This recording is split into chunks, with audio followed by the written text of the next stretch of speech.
Hi there. This is Dr. Harper Greenfield. What do a rusting car from 2007, crumbling walls in a wooden house, a sliced apple left on a table, stale nuts, and rancid oil that smells unpleasant have in common? That's right, all these items rot. But what does it mean to rot? It means they oxidize. There is a process called oxidation, which is only possible in the presence of oxygen. For example, if you vacuum pack those nuts or somehow pack a car or wooden house in a vacuum, cutting off its contact with oxygen, nothing will rot or oxidize. Once you open these seals, however, the object comes into contact with oxygen again and immediately starts oxidizing. If left open for some time, it may even start to smell, like the apple or oil. The same happens with nuts. If you buy stale nuts, it means they've been sitting around or the packaging has been compromised, and they have already oxidized. All boils down to oxygen, which we also rely on. Think about how often you might say, "Open the window, it's stuffy in here. Let's get more oxygen." Consider the deep breaths you take after physical exertion, or in times of great stress. Yes, it's paradoxical. We need oxygen to sustain our lives, yet it is the main oxidizer and destroyer on our planet.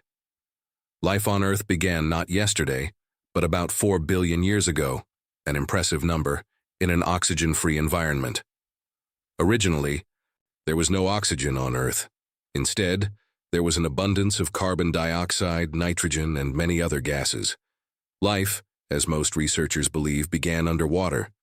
In underwater volcanoes, on some land islands, in muddy springs. It doesn't matter. The key point is that it began where there was no oxygen.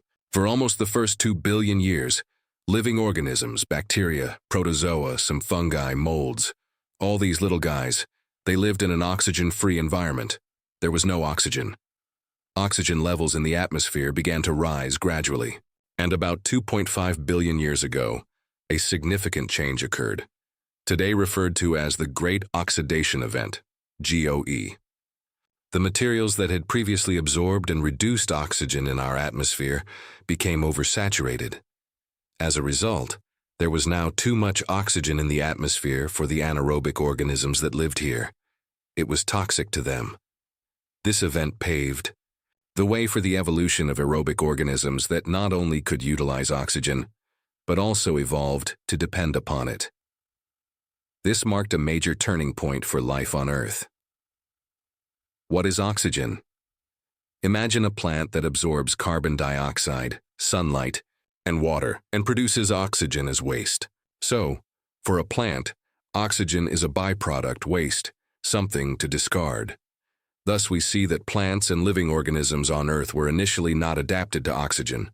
Then, as the amount of oxygen increased, they had to start adapting or die off. Why? Because oxygen is a very powerful oxidizer. If you were to breathe pure oxygen, your lungs would quickly be destroyed. Oxygen destroys everything. Decay, rust, these are the effects of oxygen. Similar damage can happen in living organisms. Whether plants, dogs, insects, or humans, oxygen doesn't discriminate. Fortunately, living organisms on Earth began developing some resistance to oxygen's impact and protection against it. Today, what protects living organisms from oxygen are called antioxidants. Their effectiveness is right there in the name. Anti, which comes from the Greek meaning against or opposite of. Simply put, oxygen oxidizes. Antioxidants protect against this process. So, what are antioxidants? These are special substances. Billions of years ago, they were produced by algae, later terrestrial plants. These substances protected them from free forms of oxygen to help resist oxidation and destruction. Today, there are many of these substances, antioxidants. First and foremost are the well-known and beloved vitamins A, E, and C, plus various enzymes, and so on. So we have already established that antioxidants did not appear because plants were generous enough to store vitamin C, so that billions of years later, we could eat an apple or orange and get it. No. It turns out that vitamins are simply the plant's defense mechanism against oxygen. When there is a lot of oxygen, free radicals are produced. You've probably heard this term, but may not know exactly how to define it. Imagine an atom with electrons orbiting around it. When the system is stable, the electrons are paired. For example, one atom and two electrons. This triplet floats in some environment, stable. Nothing happens to it. But once oxygen impacts it, free radicals appear. A free radical is a molecule with one or more unpaired electrons. This free radical attacks ordinary cells, trying to steal an electron to stabilize itself. The affected cell thus becomes a free radical itself, now unstable, and damages adjacent cells while being destroyed. One free radical damages nearby atoms and molecules, creating more free radicals and starting a dangerous chain reaction. And here the question arises, where are these atoms in our body? And what are molecules, compounds, proteins, amino acids, and fats? These are, of course, primarily the membranes of our cells. So, where does all of this break down? Correct, in the cell membranes. If a number of free radicals attack a cell membrane, they puncture it, and the cell is destroyed. From the destroyed cell, new free radicals emerge, which attack neighboring cells. Cells die. Remember, free radicals are caused by oxygen. Free radicals destroy cells. To prevent cells from being destroyed en masse, to break that chain reaction, or prevent it from beginning in the first place, nature developed antioxidants. Otherwise, life on Earth would have long perished. So in learning about oxidation, it can be reassuring to know we have this balance. On one side, there's the oxidation processes with free radicals, a seemingly unstoppable force of destruction. On the other, we have some protection against that destruction, antioxidants. The more antioxidants, the less destruction. If there are enough antioxidants, these destructive processes are suppressed, and the plant lives long and happily. Humans live long and happily. The little dog that ran away lives long and happily, and so on. Conversely, if for some reason there are too few antioxidants and too many free radicals, destructive processes prevail over repair processes, and that ends badly. What should we do to maintain this balance? We need two components, reducing the number of free radicals and oxidation processes in our body, while increasing the number of antioxidants to protect against these processes. So, where can we get antioxidants? As previously mentioned, these include vitamins A, E, and C. For humans, the easiest place to begin is with our diet. Quality is the name of the game when it comes to vitamins. It's not just what we eat, but where it comes from. Produce grown in better soil, animals fed better produce on farms, and fish caught in clean waters all have fewer toxins and higher vitamin contents. Fish such as salmon or tuna, organic milk, and cheeses, butter, eggs, and a variety of vegetables and fruits are all excellent sources of vitamin A. Try incorporating carrots, spinach or kale, sweet potatoes, and bell peppers into more dishes. When it comes to fruit, watermelon or papaya are great choices, as are mangoes or cantaloupe.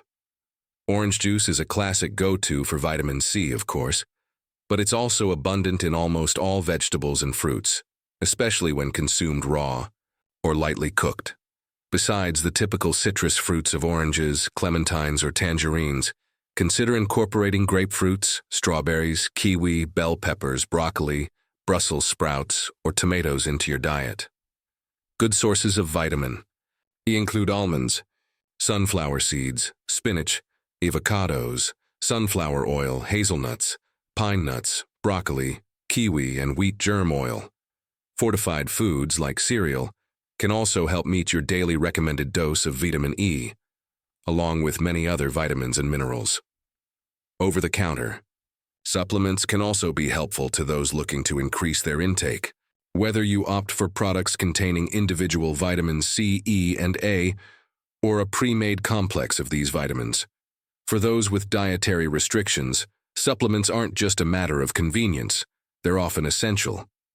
While it's true that whole foods are the best source, fortified products and supplements can be just as helpful when combating oxidative stress and improving overall health. Most people will find the best results combining dietary changes and supplements in some form. Your goal is to saturate your system with antioxidants, increasing its ability to protect itself and fight off oxidative damage. Another option is specially created drugs with powerful antioxidant activity, though their price point is a real limitation for most people. These treatments are also, usually, targeting specific conditions.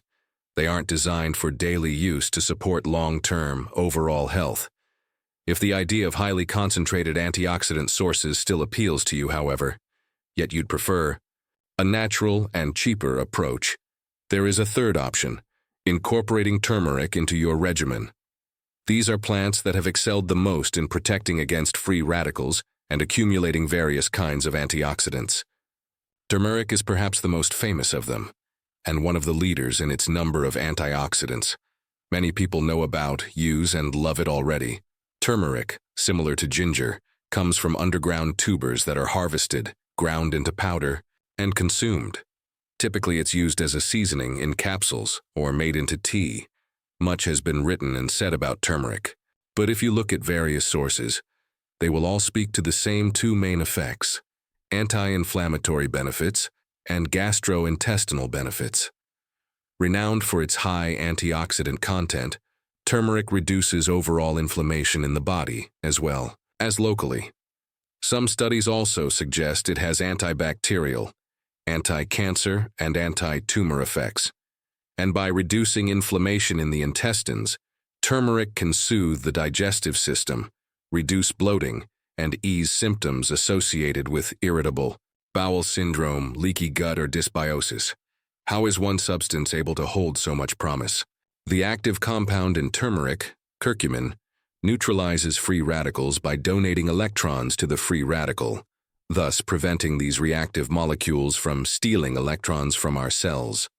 Curcumin also enhances the body's own antioxidant defense mechanisms by encouraging the production of enzymes that neutralize free radicals. And by reducing inflammation overall, turmeric reduces the production of free radicals in the first place. This dual action of neutralizing free radicals while suppressing their production makes turmeric an effective natural agent in managing oxidative stress and promoting overall health. As for its function in the gastrointestinal tract, turmeric's taste, astringency, and, to some extent, aggressiveness give it a strong choleretic effect. This means it stimulates our liver to produce and secrete bile, aiding with the digestion and absorption of fats and vitamins in our small intestine. Believe it or not, most people on Earth suffer from poor bile flow, which means we aren't digesting as effectively as we should. In summary, with one plant that is easy to consume, we get both an antioxidant effect with many positive properties and a choleretic effect with a positive influence on the gastrointestinal tract. Wonderful. As turmeric is, however, it's not the only substance we can consume for similar benefits. In fact, some people live in places where it doesn't grow and is hard to get. This is where nettle comes in. It's a great plant, rich in antioxidants, and genetically predisposed to the inhabitants of the northern hemisphere where turmeric isn't as accessible. As we now know, antioxidants are not only vitamins A, E, and C, but also various enzymes, catalysts, and more. Antioxidants are a broad concept with various subdivisions. So, in terms of cumulative content, nettle is one of the leaders to ensure you're getting a wide array of antioxidants. That's great. And most importantly, nettle is always available in stores, online, or directly from trusted producers. If you don't know which antioxidants to add to your diet, don't want to take vitamins, dietary supplements, or just enjoy experimenting and expanding your horizons, consider adding nettle to the lineup. Like turmeric, nettle can be found in many forms and incorporated into any lifestyle with ease. Dried nettle can be added to meals, providing a subtle, earthy taste many find pleasant. It can also be steeped in tea or consumed in a capsule. For those lucky enough to procure fresh nettle, blanching and adding to a salad adds a fun twist to everyday veggies. It can also be cooked in dishes or sauces where you typically add spinach, since the two taste similar. Fresh, powdered, or extract versions of nettle can also be thrown into smoothies or juice blends for a quick antioxidant boost. This is especially great if you don't enjoy the taste or texture of nettle. And remember, if, like me, you live in a big city with pollution, stress, noise, radiation, and possibly bad water and food, you are even more at risk of overexposure to free radicals. This means you're more at risk of oxidation and need to focus even more on two important health concerns. The first is saturating your body with antioxidants. The second, you need to help the body remove waste. There are three main ways to excrete waste: the intestines, the kidneys, and the skin, via sweat. If you're interested in learning more about proper detox methods, let's discuss it a bit. It's important to know that blood circulates oxygen and nutrients, and bile helps in digestion and controls parasites in the body. All waste products are thrown into our internal drainage, lymph. There are so many types of detox, from dietary to electronic. Some people drink juices while others go to spas for wraps. The goal is the same: to reduce our toxins load and give the body a chance to rest and recover. If the body worked correctly, and all three main fluids in our body had good and proper flow, there would be no need for detox at all. Unfortunately, modern lifestyles don't always encourage our own detoxification processes to perform like they should. Detoxification involves the liver, gallbladder, and intestines. It is essential to support the function of these organs to ensure the successful elimination of toxins from the body. I want to offer you simple techniques that will become good habits and a part of your lifestyle. The first is known as a lymphatic drainage protocol. You need to stimulate the entire body in some key areas to encourage lymph movement. Whether you manually vibrate an area with your hand or use a massager, focus on the following areas: your chest, above and below the collarbones, behind the ears, in the nasolabial folds, under the arms, your groin nodes, and finally under the knees. Each area should receive 1 minute of attention for maximum benefit. The second way to increase and support your body's detox abilities is by minimizing the impact of xenoestrogens. These are chemical compounds that mimic the hormone estrogen and are a common culprit of endocrine disruption, meaning they interfere with our body's natural hormone balance and the many processes that rely on that. Minimize plastic use. Drink from glass whenever possible, and avoid Teflon-coated products when cooking or storing food. A great alternative is cookware with a marble coating, and transferring leftovers out of their pans or pots into glass storage containers. Finally, one of the simplest ways to support and encourage detoxing is to adjust your diet. Have healthy fats, eggs, butter, avocado for breakfast, and fatty meat or fish for lunch. Choose high-quality fish with low mercury content, such as sardines, anchovies, and wild salmon. You can also supplement with omega oils and complexes.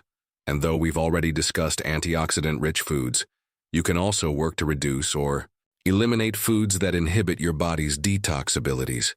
These include processed and sugary foods, which put more work on the liver, high caffeine intake, which impacts the kidneys, or trans fats, which increase overall inflammation. Besides these three approaches, you can further support your body's detoxification abilities with medical intervention, such as a course of appropriate medication, pending your doctor's recommendation and approval, of course, or participating in visceral massage. Also known as visceral manipulation, this technique can be done with a professional or on your own with some proper training. It involves using your hands to gently press, rub, and manipulate your internal organs through the abdominal wall. This method can improve the function of these organs, thereby promoting better digestion, reducing tension, and enhancing your overall well-being. Essentially, it's a way to massage your internal organs from the outside, and while it may take some practice, the process itself is very quick, yet reaps many benefits over time. For those interested in not just supporting their body's detox abilities but enhancing them, some methods and supplements have shown promise in that arena. Again, consult your doctor for personalized recommendations before trying anything new. Some additional detox-enhancing options may include charcoal. Activated charcoal binds toxins, making elimination easier. Capsules are a common delivery system, but powdered versions mixed into smoothies or ice cream are also gaining popularity lately. N-acetylcysteine, NAC. NAC is a powerful antioxidant that can help your body make more of its own antioxidants too. It also supports detox processes, acts as a mucolytic agent, meaning it breaks down mucus in our airways, and reduces inflammation.